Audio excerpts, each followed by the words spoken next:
Okay, it's still us just as the attendees, Jacek. No, I see a number of people coming in now. Oh, yeah, it's just happening.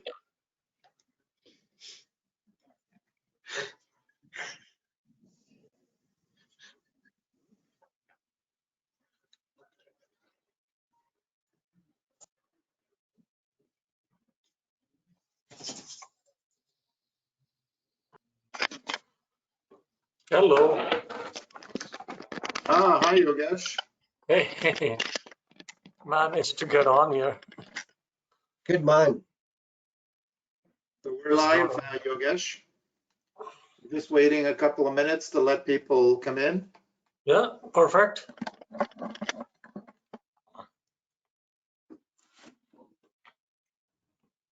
So I guess Steve has set you all up.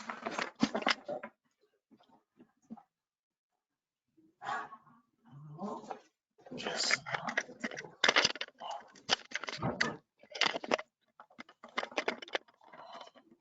Just got into my hotel room. Okay, You all are set? we're all set. The presentation is up. There are 5 attendees at the moment. We'll just give it a few more minutes. It's still 9:58. Do you see who all is attending? Yes, I do. There are 5 at the moment. Where do you see that?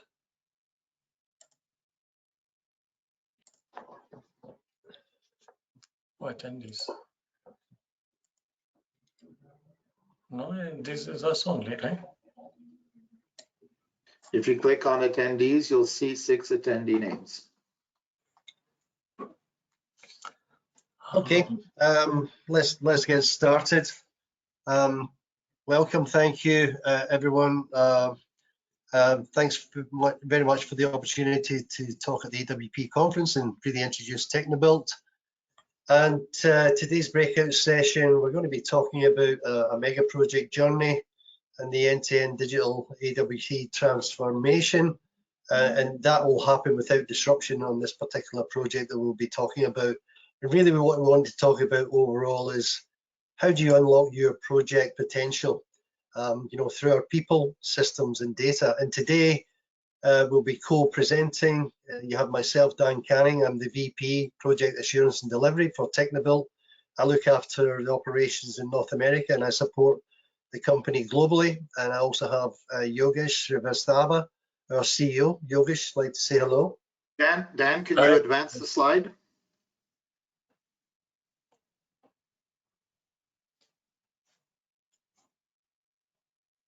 Go ahead, Yogesh. You want to say hello? Yeah, hi, this is Yogesh Srivastava. I'm joining you live from Milan in Italy, but based out of Calgary, Canada, and also one of the co-authors of the AWP best practice when it was released in 2013. But good experience in terms of owner organization from a refinery perspective, LNG perspective, and some others as to how this gets really utilized in executing projects. Happy to share with you what we know here. Hello, my name is Jacek Morawski. I'm the Vice President of Digital Engineering and Services for Teknobuilt. I have 40 years experience working mainly with EPCs, companies like AMEC Foster Wheeler, Wood, in roles of Vice President of Engineering corporately for the Americas, also Vice President of Delivery Assurance, and the last couple of years, prior to joining Teknobuilt, I was Senior VP of Digital and Technology for the Americas. So glad you can all join us.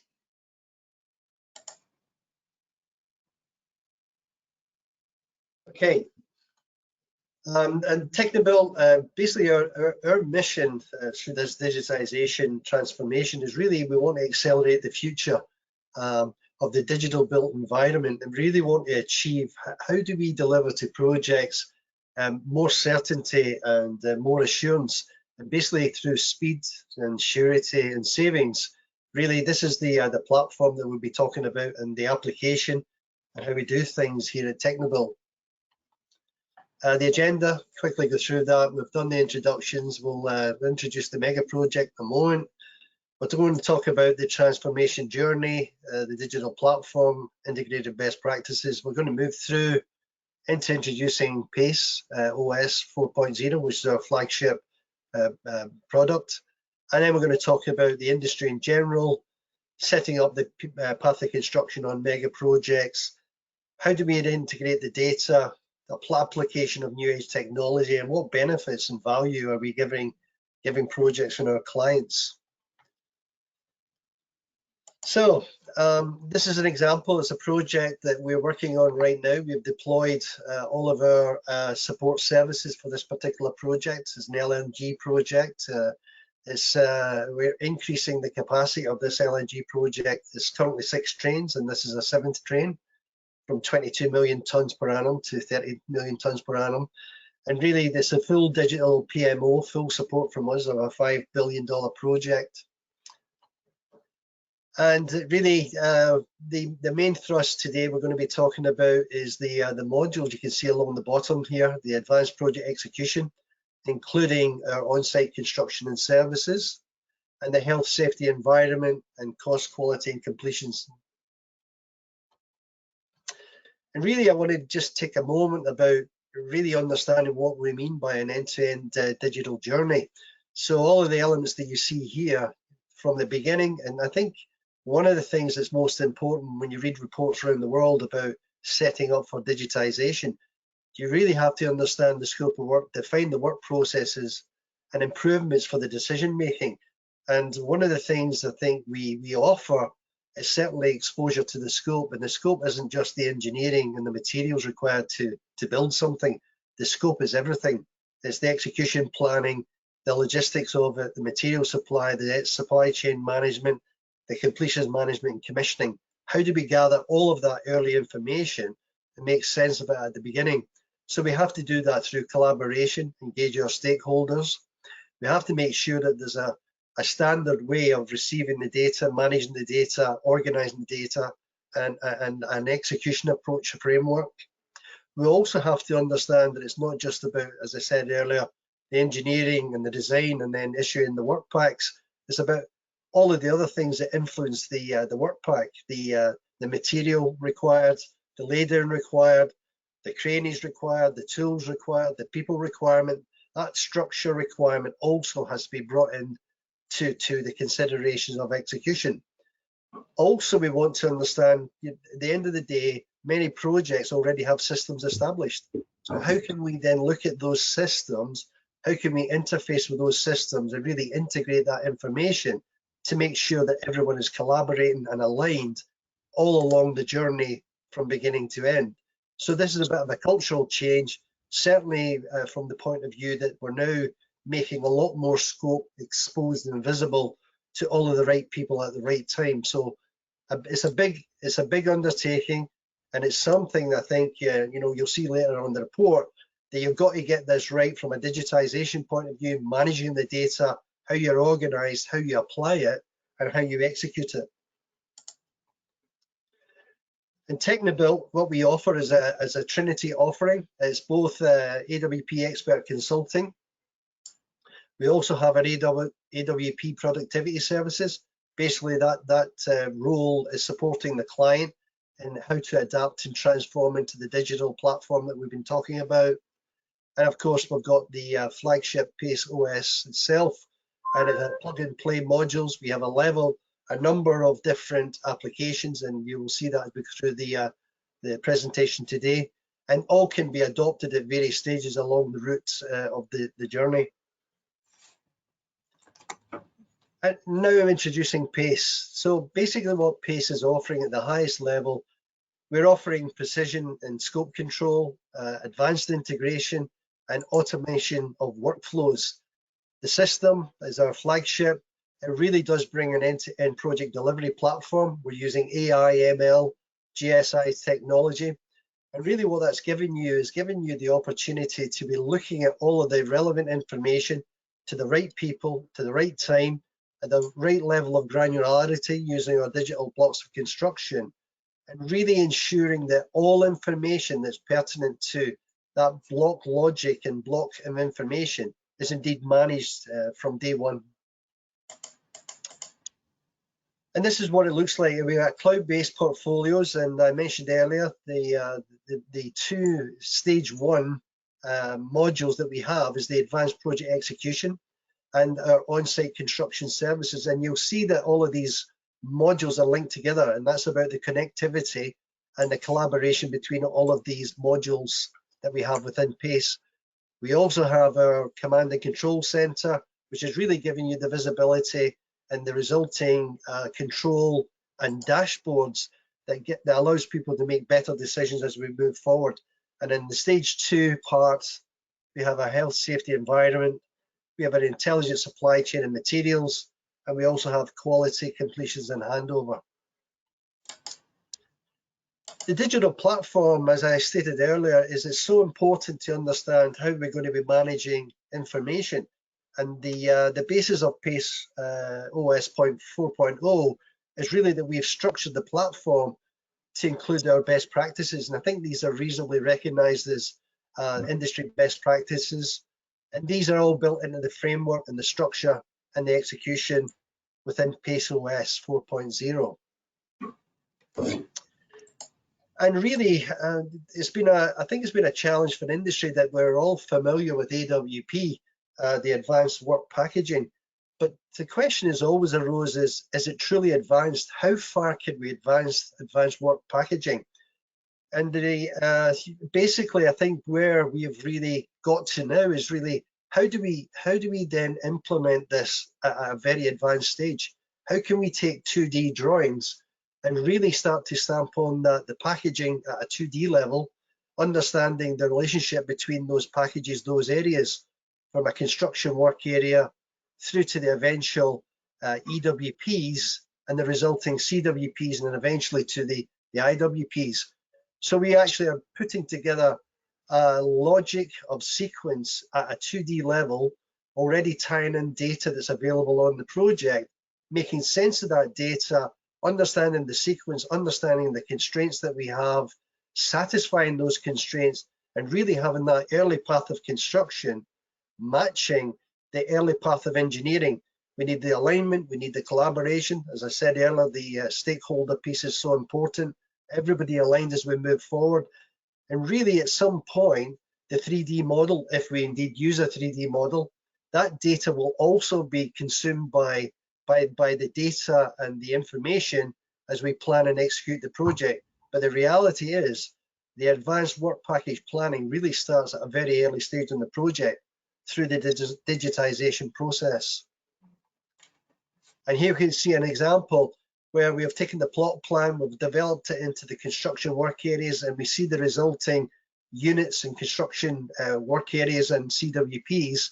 And we also have the GIS, which allows us to interrogate at a 2D level all of the relevant information we have at any particular time. And really gives us the opportunity that if something's not going to plan, then we can intervene and act on these issues of hindrance or holes or delays. So it's really important that we understand that we're collaborating, we're aligned, all stakeholders, and we can deal with matters as and when they arise. And this is really the introduction to the digital precise control on your projects. This is about PACE, what it looks like, how it's all configured, all connected, as I said earlier, the advanced project execution, on-site construction, quality, completions and handover, the health, safety and environment, and the intelligent supply chain and materials.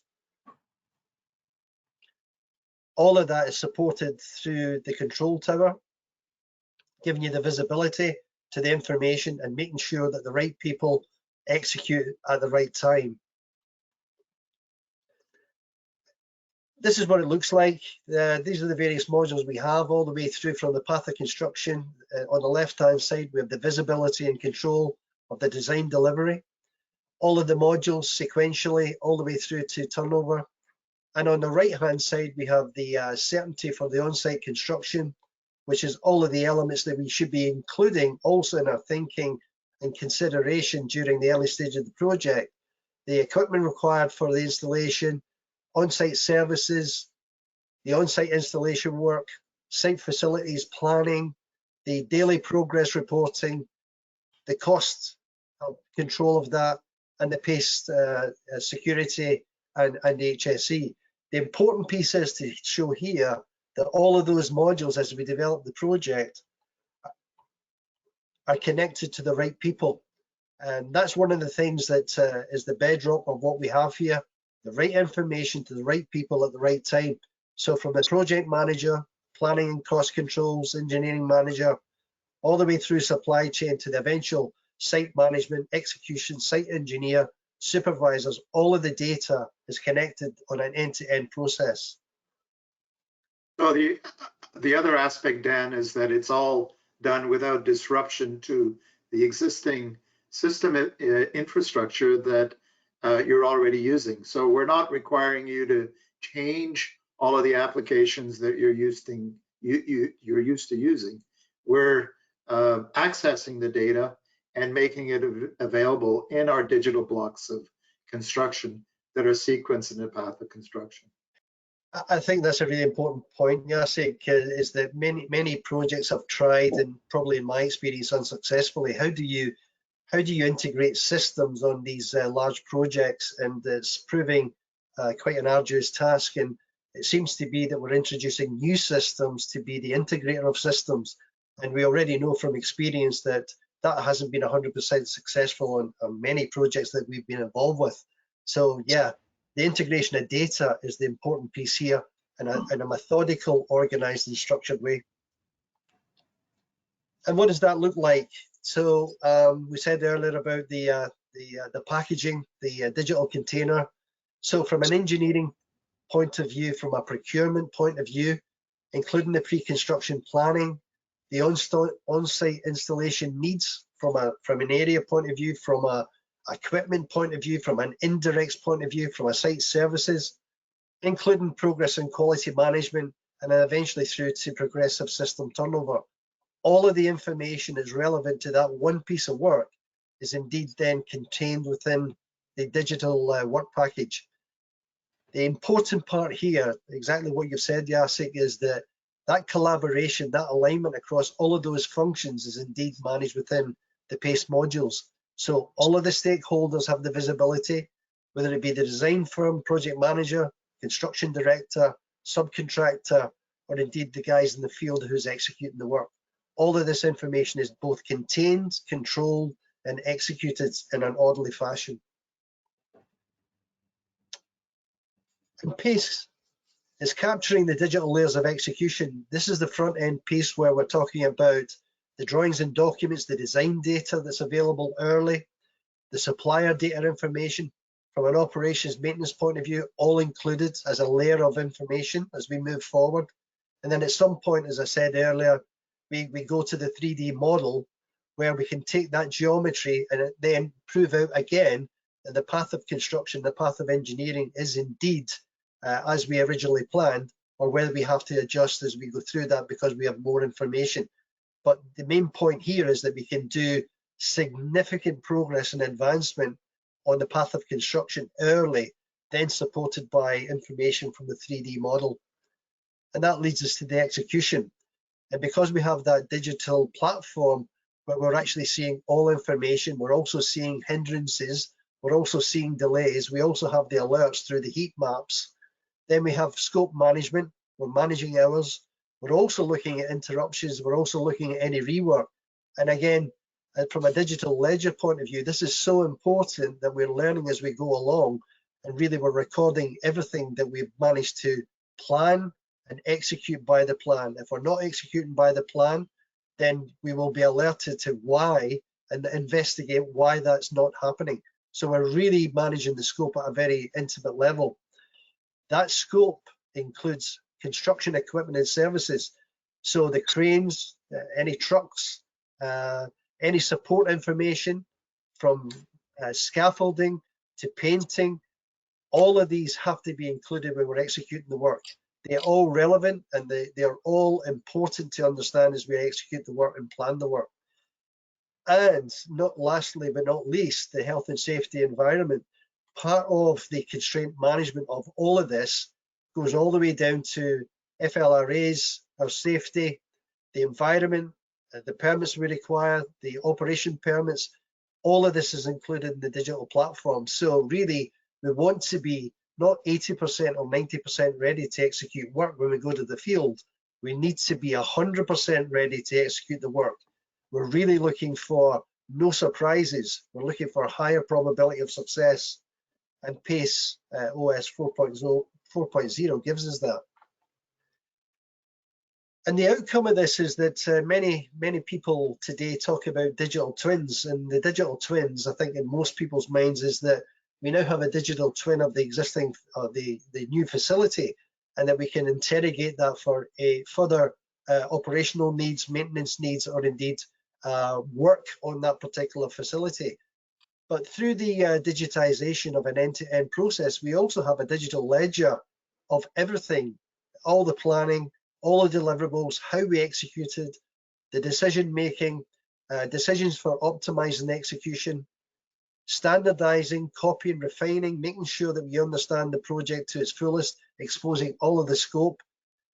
You also have the ability to look back at everything we did, and you may decide that maybe we could have made a better decision here. And this is really important from the point of view that if you look back on a project, rather than lessons learned, you've got a digital ledger that really will help you look to the future. Can we actually design one, build many? And it's a term that's been used widely over the last number of years. How do you design something and replicate it? And here we can have a digital ledger of execution as well as the digital twin of the facility. So it's a real opportunity for a continual improvement process, and that would be progressive from end to end. And the governance, as I stated earlier, really through the advanced project execution, we're really enabling proactive front-end value-based actions through a comprehensive digital insights of the engineering, the procurement, and the construction deliverables, what's needed to execute and complete the work. So we have a number of modules within APE, the Geoplot Manager, Document Management, Engineering Deliverables, the Pre-Construction Planning, the Workfront Builder, and the Turnover for Commissioning and Planning. Coupled to that is the on-site construction services. Again, how do we get mobile? How do we get mobility? How do we get technology to help what we do and execute in the field? Through that integrated platform, the on-site installation, the execution, including site services, and the construction management. And we've got the number of modules here that support that, those facilities, the on-site installation, the daily progress, the geoplot analytics, the construction equipment, site services, and the asset maintenance management if required. And they are not independent. What we have, we've mentioned about the end-to-end delivery. We mentioned the stage one, which was the APE and the construction pre-planning. We also have the other modules in the suite. We have the quality for completions and handover. We have the health, the safety and the environment. And we have the intelligent supply chain and materials. And all of these modules, as I mentioned earlier, they can be plugged in at the appropriate times. And then we have a fully connected end-to-end complete project management process. Another thing to add there, Dan, in the previous slide, is that we have a comprehensive action tracking process where we're bringing in actions from all of the modules. So you get from the control center a view of all of the actions that need to be addressed, the progress on them, all of the ones that are falling late, and you're able to see the actions through all the functions, engineering, supply chain, construction, from one point. Yeah, and I think that's an important point, Jessica, and thanks for mentioning that, is that not just the action tracker, but because of the data that we have within the system, those action trackers, because we've actually identified the roles within the organization, we've actually got identification of the individuals involved. So the lead engineers or the supervisor or the guys on the tools, we understand who's responsible for work on an end-to-end basis. So those action tracks, action results are actually then located against individuals, and that again is all monitored. So basically there's no hiding place. Everything that has an action has an owner, and then that has to be closed out to move forward. So there's a full level of accountability from the end-to-end process. Thanks for that, Jacek. Yep. And again, on the PACE Digital project management organization, the connected workers, as I mentioned earlier, through the control tower, all of the information is being controlled and made visible to the appropriate people, from the CEO or the project director in the control tower, being able to visualize everything that's going on through the design and planning, the quality and safety, the site planning, execution, all the way to the PACE productivity engineer. We're all viewing the right information at the right time and making good decisions. And that's also for site. So through this visual aspect and the improvement and the ability to make good decisions, the ability to be planning at an intimate level, from a leadership point of view, the scope clarity that I mentioned earlier, and whether we have mobility devices or not, it gives you that ability to really be ready 100%. What you plan is what you execute. The digital site execution through the +1 of HSE, we'll come on to that a little bit later. The geointelligence, I touched on that, the heat maps where we find and get alerts for any issues or where we're going off track on our project, whether it be engineering, supply chain, or execution, all the way through to competency and knowledge sharing. You know, part of this whole digital journey, we can monitor and make sure that the right people with the right competency are actually in the right positions. So it is a holistic end-to-end process. It brings in all of the constraint management in a process, rather than looking at lists of constraints. The constraints are actually managed through inbuilt workflows through what PACE provides. So let's talk a little bit about the aggregation of incremental gains.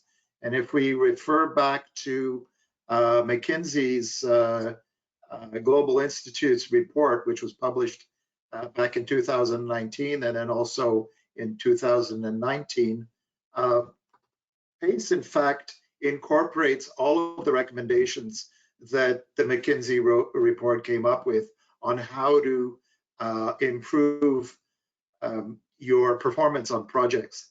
And so we bring in the ability of collaboration and contracting. We provide that collaboration within engineering and building the engineering work packs dynamically. We provide procurement and supply chain productivity, on-site execution productivity, as well as the technology itself brings in significant gains in productivity. All of this adding up to potential gains in productivity as much as 38%. And from a capital cost perspective, it's at least 10%, with, if you're really doing a good job of it, then you can get as much as an 18% capital efficiency. Next slide. So looking at on the project that Dan spoke of, the LNG project, we were actually seeing savings in engineering around the EWP works, almost 75% less than other processes and systems that are out there. We also were able to reduce AWP coordinators by a factor of 4 when using PACE. Other savings that we've seen, and this is a testimonial from a $5 billion LNG project cited by the project manager himself. They reduced 10% of the expected man hours in engineering, and this is even with having teams located all over the world, in Europe, Korea, Nigeria. So everyone was able to look and collaborate through the one platform, integrating over 15 of their tools that that were working in silos and connected through PACE. And this was all done without any disruption of their business as usual processes, with no switching costs and less resistance from the people, because their staff were actually using their tools that they were used to, but now they're actually getting visibility to all of the data in the dashboards that they were wanting to see, so that they can proactively make decisions on their project. And I think maybe to add to that, Jacek, I think you hinted at it, you may have mentioned it, is that, you know, through the digitization, through the automation process, which we're trying to advocate wherever we can, is that we already have, we're delivering EWPs through a more automated process.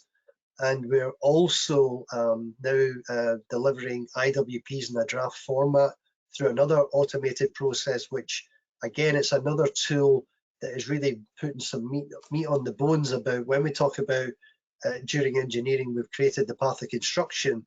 We can actually demonstrate that path of construction, because of our draft IWPs, that we can look at the resources required for the execution of the work in the path sequence that we have, and adjust accordingly to make sure that we have a reasonable resource loaded and leveled forecast for the site work. So all of that adds up to that predictability. Can you advance the slide? Because I think we've got those cost savings there. Yeah, so speaking to what Dan just spoke of, the savings in the construction, and this is largely in the preparation of the IWPs. There was an $85 million savings on a $10 million job by providing a framework of IWPs in an automated fashion, which then the constructor was able to optimize to his own team. So a significant savings just from the IWP preparation perspective. Dan, I think you missed in the animation, you missed one component here, or was it? There was an attachment there. There was. I'm sorry, we can't get at it. Okay, all right.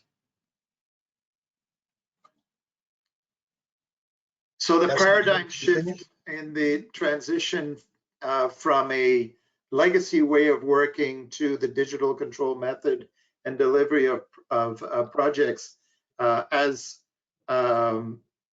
facilitated through PACE OS. So one of the key outputs from the McKinsey report was that digitization alone without method improvement actually did not improve the efficiencies of execution of projects. There has been over time dozens of attempts to streamline projects with digital solutions such as 5D BIM, and they failed to deliver because there was no method such as AWP and Lean built into the process. And so projects were still seeing major and are still seeing major cost overruns and productivity barriers through hindrances that are not managed. So PACE OS 4.0 addresses some of the fundamental issues, and that is clarifying the scope, providing you much better clarity, improving on the communication, and executing with supervision and accountability that is digitally supported. And so we're actually getting away from the linear way of working, where engineering provides the design, throws it over the wall for the contractor to then schedule his work, and then throwing that over the wall to the foremen and workplace planners to plan the work in detail. Next slide. So digitization without end-to-end structured connected data actually doesn't, as McKinsey stated, solve the problem. You still have all these digital silos of data that are disconnected. And more often than not, the data is communicated through relatively primitive methods via email or Excel spreadsheets that are moved around. And all of that leads to slow communication, delayed decision processes, lack of clarity and visibility, and continued cost overruns and schedule delays. So moving on, further looking at the legacy project delivery methods, which are really a waterfall method, as I stated earlier, doing the design, then doing pre-construction planning, then doing the construction planning, and then moving into commissioning. All of this, when is in a linear fashion, compounds and delays the project through changes in scope that are coming in one after the other, and finding out late when incorrect materials are being shipped, or delays in delivery, or there are those supplier issues, document delivery issues, quality issues. All of that accumulates and results in significant schedule delays. So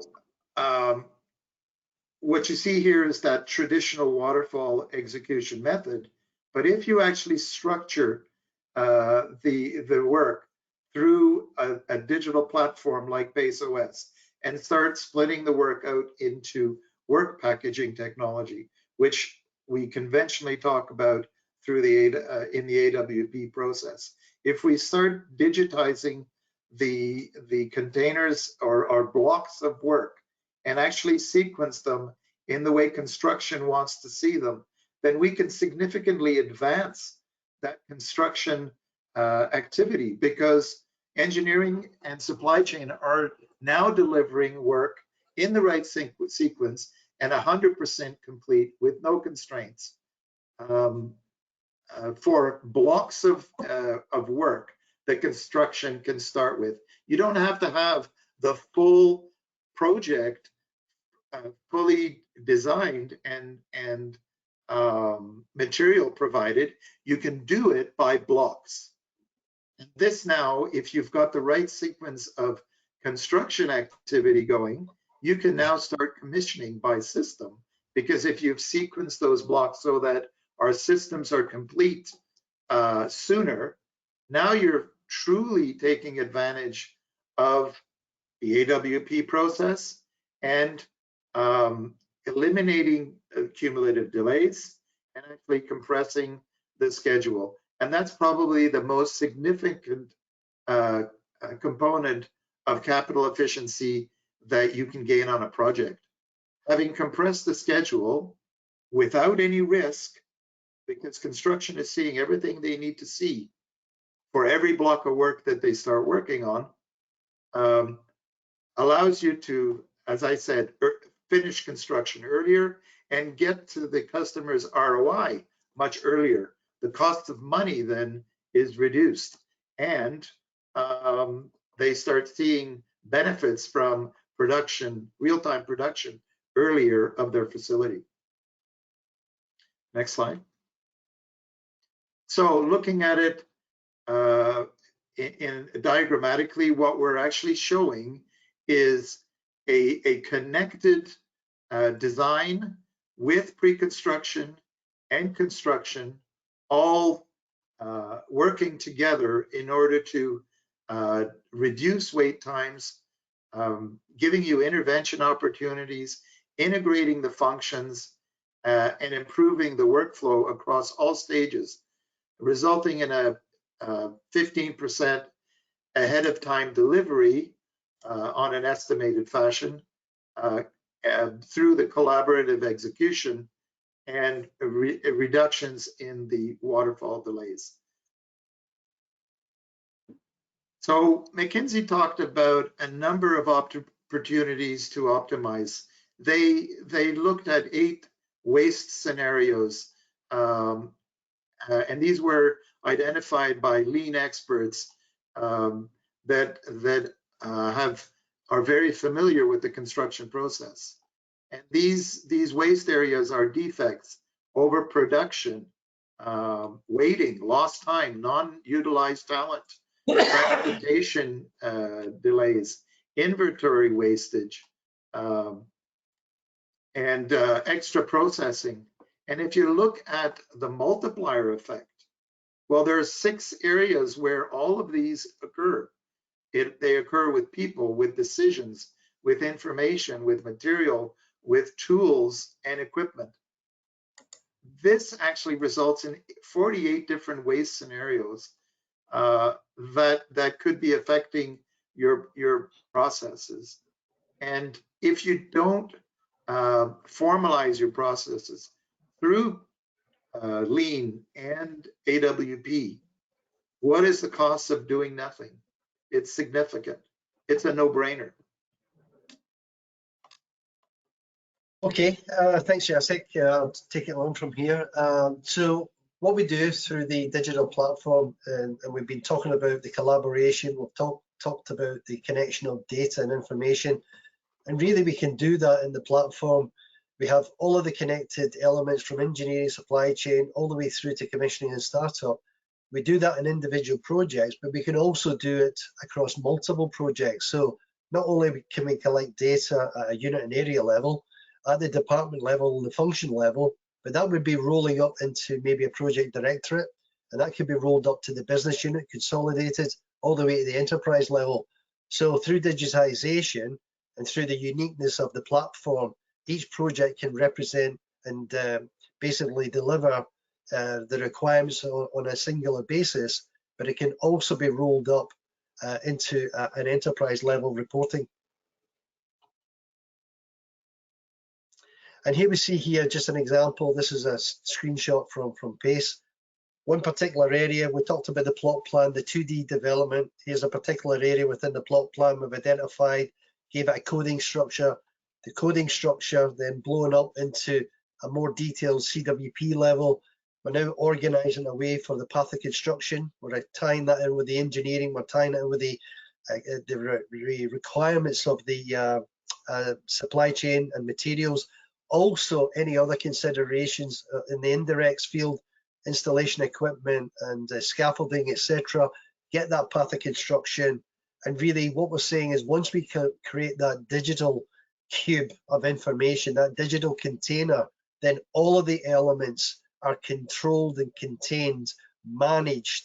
Any actions, from EWPs to the schedule, to the budget, to the permits, everything that is related to that piece of work is contained within that digital container. Dan, just a time check, we've got 18 minutes left. Yep, I see. So the cloud-based control tower mobility, let you see that a little bit deeper. So the control tower, and we'll get the mobility aspect of this, the equipment that we have in the advanced analytics. And really what this has given us is given us the opportunity to have real-time visibility and detail on the project execution, and it's really allowing people to make instantaneous and intelligent decisions through that level of communication. And this piece here, through the executive dashboards, the project director, site managers console, all of these main people are now included and incorporated under the digital control tower and the PACE Site Mobility app. And what does that look like? This is just an example of some of the views that we have on the real-time updates and reporting, from a login view to the project portfolio view. And again, we can have all projects on there or all areas within a project on there. We have the project phase view, what you're looking at, when you're looking at it.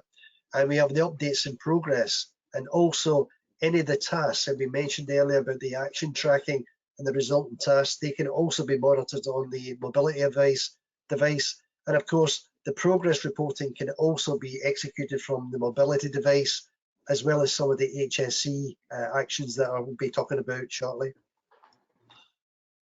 And on the HSE, this is just a view where we're looking at, what the control tower brings to the party. what we're looking for, we have a +1 approach to safety. It's no longer goal zero for Technobuilt. We're looking at a +1, which is the well-being of our people, whether it be in the office or in the field. Not only is the well-being, but how do we become predictive? How do we prevent incidents happening? And how do we move from lagging indicators to leading indicators, and through this preventative opportunity? And we just see here an example of a weekly report where we're looking at the various results from leading indicators and lagging indicators such as observation cards, near misses, incident reporting. So all of this is being reported real time on site. And this gives you an idea of some of the dashboards. There's a compilation here where you can see your leading, lagging indicators. You can see each of the components, what elements are actually being picked up through the observation near missing. And there's the heat map on the right-hand side, which is saying where the spread of those risks and the spread of those observations are. And really then it gives the safety and project really the opportunity to intervene at the earliest time. How many projects have we worked on where the leading indicators such as observation cards are taking anywhere between 1, 2 and 3 weeks to really analyze, and then really out of that the decisions to how do we then improve our working, how do we minimize the issues that have been discovered through observation cards. I don't think we can afford now to think that observation cards are going to have a lag of 2-3 weeks before we actually report the issues that have been discovered. So through the mobility device, we're actually having observation cards being analysed very quickly, such that we can then protect our people in the field. Yassi, do you want to take this on? Sure. So we're taking advantage of new age technologies in PACE. Next slide. We're bringing in and embedding into most of our modules. Then we are seeing only your safety, leading indicator, lagging indicator slide. Sorry, what was that? Yeah, just your slide did not advance to the point. Yeah. So we're bringing in AI and machine learning. We're bringing in the capability of GIS, the Internet of Things. You saw that in the safety slide that Dan just went to or showed. We're now also advancing with blockchain to be used for our contract management, and based on algorithms that we have built in, release of data and validation of the data, the process of payment of vendors and other contractors is now automated, reducing the time delay of payment from what we are seeing in our previous employ of 90 to 120 days down to just a matter of a few days. And then, of course, the power of the digital twin, which Dan spoke of, where you can actually have a ledger historical view of your whole project. And if you're using design one, build many within your project, then you can take advantage of this data and optimize your process as you're going forward if you see further optimizations. But the reuse of this data is also available for future projects. If you are, for instance, a supplier of wind farms where there's a lot of repetition, or solar farms where there's a lot of repetition in the design and execution of these projects, then you can take advantage of the historical data from a previous project within the digital twin of the execution. So with all of this power, then you can improve your data visualization, your data analytics, become more predictive, and optimize your processes, and then do and help influence your continuous improvement. And all of this helps in terms of your decision making and execution control. So we're actually accessing all of these, including what is not shown there is the use of drones. So by using drones and accessing parts of the project that are difficult to get to, you can actually validate the data or the progress of the project through visualization using drones. Next slide. So from a value improvement perspective, all that we've spoke about removes interruptions and wait time. So those are some of the immediate advantages. The reduction in rework, digitally improved supervision, and safety, precisely managing your scope and thereby improving your productivity. And then the big one at the end, the schedule compression and providing project certainty by continuous risk management and risk reduction. And some of the strategic advantages are the ability for corrective action and continuous improvement, the predictive power that I spoke of, the optimized execution, and project standardization. Ben?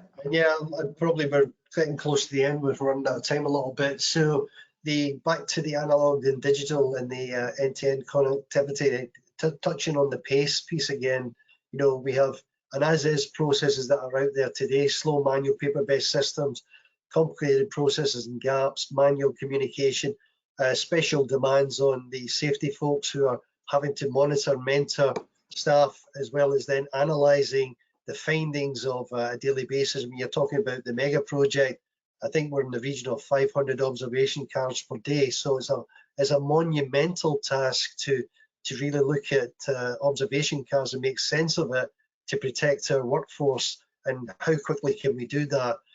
Through PACE HSE, we've got the real-time data capture, we've got the mobile app and an iCare app. We're now digitizing and reviewing those observation cards and automatically really assessing what the observation cards are, and really then helping the supervisors to then focus on the next day, your FLRAs or your toolbox talks on the findings of the previous day, which was basically unheard of. 500 cards per day would probably be, as I said, maybe a week to 2 weeks of work before we can really address those leading indicators.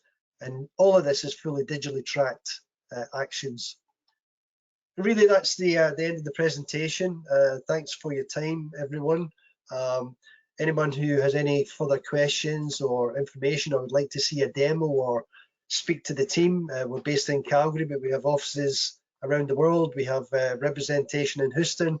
We'll be happy to meet with you, present with you, and talk you through what we do.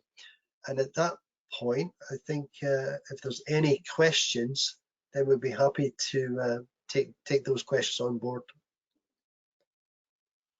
Yeah, so if somebody wants to put up their hand, we can open up the mic, or you can type up the question in the questions section of your menu. So while somebody's thinking on question, I can say that we conclude on HSE mainly because if we are improving AWP for just productivity, we can't be making money if you're damaging people or hurting damaging property or hurting people. So HSE goes hand in hand with the improved way of executing projects, and that's where we have taken this all the way. The digital aspect covers not only the field execution, daily quantity reporting, productivity, but also safety. So we finished there. So I see there are 18 attendees. That's not too many. Why don't I just turn the mic on for everybody? And if anybody wants to speak up, then go for it. Just introduce who you are and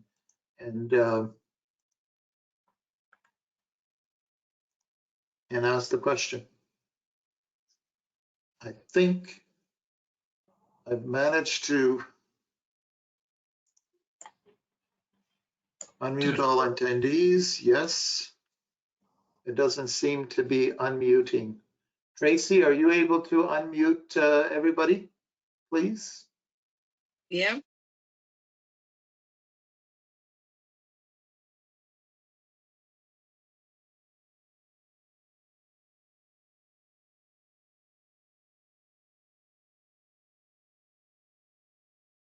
That's like we got all muted. We need to unmute.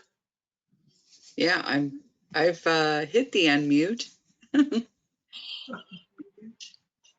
try this again. Interesting, it's not working. So if you do have a question, then if you can put it in the Q&A box or the chat box, that would be awesome.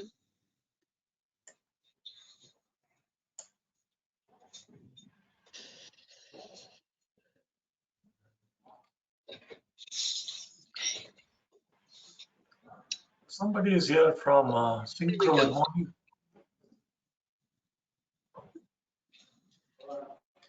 So I've given everyone the ability to unmute themselves. So if you want to speak, you can just go ahead and mute yourself and then introduce the question. Hi, this is Yuri calling from Graham Group. Hi, Yuri. Hey, how's it going? I'm good, thank you. Good. I haven't talked to you for a while. Yep. Looks like you're on to a new adventure now, which is good.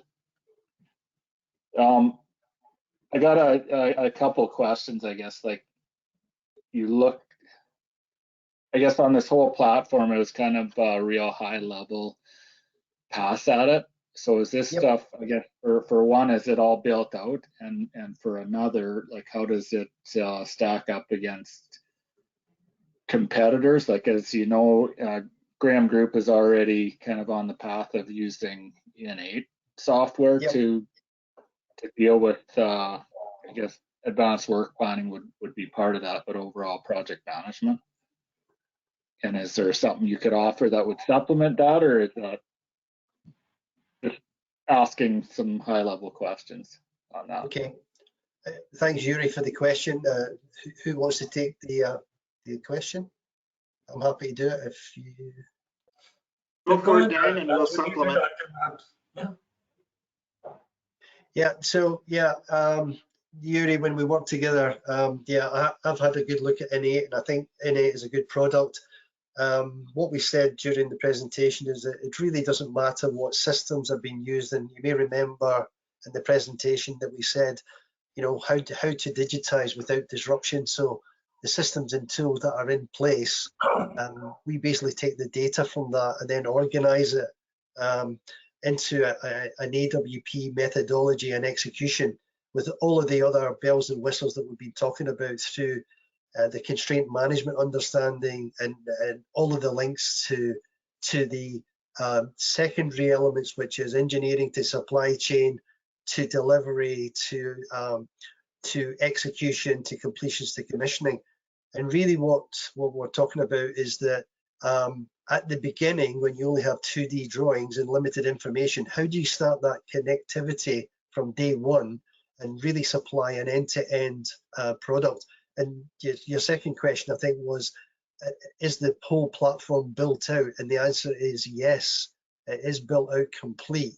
And from memory, is that, as I said earlier, I think N8 is a good system, but I think that there's still, that isn't an end-to-end process from my memory of looking at N8. It was more focused towards execution from my last memory of that. I still think that being supplemental to N8 or whatever systems you do have for estimating or project control, we could certainly supplement what you already have to bring it into the digital delivery model. Yes, I think there's some additional efficiencies that we bring in with PACE that could supplement to the use of N8. There's the automated build out of the EWPs. There's the automated framework of the build out of the IWPs, which is a significant savings in workplace planners.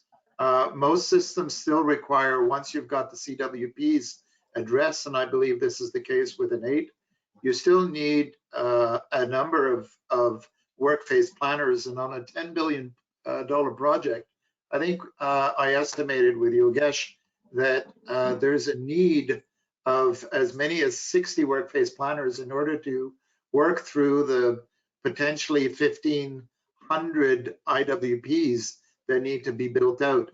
If these IWPs are actually automated, and all the workplace planners need to do is go into the framework that's already there and optimize it. That actually reduces the number of workplace planners required on a project by as much as 85%.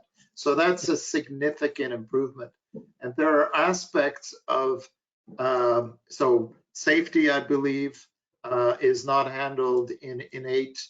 I am not certain about the project-wide action tracker and continuous improvement capability.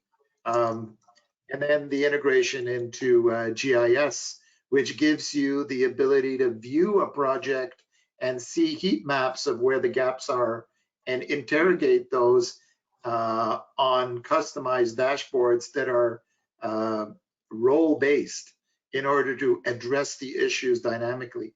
What we're seeing in PACE is real-time data with the full granularity that you need for the project. That is not something that you see through a digital control tower in many other systems. Does that answer your question, Yuri?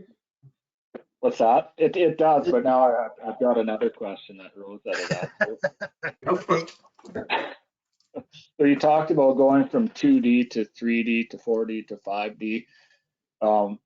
I guess, like, what ends up being your single source of truth for your data? Like, from my perspective, I guess, as a builder, like what we would look at as a source of truth would be our complete model and the materials that go with that model, and if we could have that as kind of our source of truth for the whole project that we're building. Like, and I don't know how that works, like from 2D to 3D and throughout the whole life cycle. Like, how does that data I think we have and be the truth all the time? So although we started 2D, take this one. Although we started 2D, as the 3D becomes available, we through artificial intelligence, we actually bring in the intelligence from the 2D into the 3D. So we're not losing that intelligence, and we're getting the updated, more accurate information from the 3D model to supplement what we've already got. So we start with the estimated quantities, and as we get to the completed models, then we're actually pulling in the quantities from the 3D model in order to improve the accuracy. So you get the benefit of starting early, using the estimated quantities, build out your CWPs and IWPs, and then refine it as the data becomes more accurate from the 3D model. Let me put it in a digital container way, Yuri. The single source of truth changes with time. If you're in a feed stage, the source of truth was the estimate based on preliminary quantities. But as you go into detail engineering, you've done your 30% model review, your source of truth now becomes the model. And when you're at 60% model review, then you have an intermediate MTO. That becomes the next source of truth. So your source of truth from 2D to 3D is continue evolving. And we pick up as it evolves in the digital container, which started with whatever best you had when you started off with. And finally, it's the installed quantity or whatever you did at site, or whatever happened with the guys who really did the job, telling you what we did in this IWP for this activity, and this was the quantity, to do quantity and done quantity. So truth in this case of an EPC project is very dynamic, which we house within the digital container. It was an early realization because, to be honest, when I was in Skanska in Norway, they were also in the similar predicament, but their problem was their architects and designers were not making an accurate 3D model, and their things get blurred every time. And if the source of truth itself is questionable, then how do we make all these downstream processes? So in plant industry, we still do a lot of accurate modeling, but in the other industries, in fact, their 3D model is a little more poorer than this.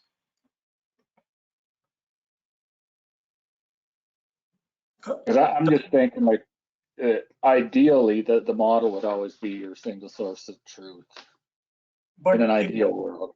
And I don't yes, know. Yuri, but that until now you have reached 90% engineering. That model is still lacking all the information. Certainly, yeah. Yeah. So we got to work early. That's the advantage with PACE. We pick up things early. We don't wait until you are finalized with it. Yeah. I think that's a big shift, Yuri. You're spot on there. Is that what we're recognizing is we can do an awful lot of solid planning, alignment, collaboration, setup, de-risking, constraint satisfaction, all to the point that the 3D model is available. And that then is a verification that nothing's changing, or we have to tweak something. You're not waiting to start that, formal planning at a 90% model review. You've already done all of the logic and understand completely how you want to execute that job. The 3D model effectively is bringing you the visual aspect to the data that we've already managed in an area-based way into a 3D environment before we actually execute the work. But again, I'll say that the IWP drafts have already been generated to back up a sequence of work before the 3D model's complete. I believe we're over our time. It's now 4 minutes past the hour. I do, though, recognize there is still a number of people hanging on. And we're happy to take questions outside of the context of the conference during networking hours. So please do not hesitate to get back to us for more information, a demo, anything you wish. Yeah, and I think all of our information is on the webinar contact details. So as Jacek said, feel free to chat with us or contact us direct. And on the internet, if you go into technobuild.com, you'll actually see information, videos, and ability to contact. So Yuri, we have to catch up at some point. I see Jamie is there as well, being quiet. Thank you so much, gentlemen. Enjoy your lunch, everyone. Guys, appreciate it much. Thank you. Okay, thank you very much. Goodbye. Thank you.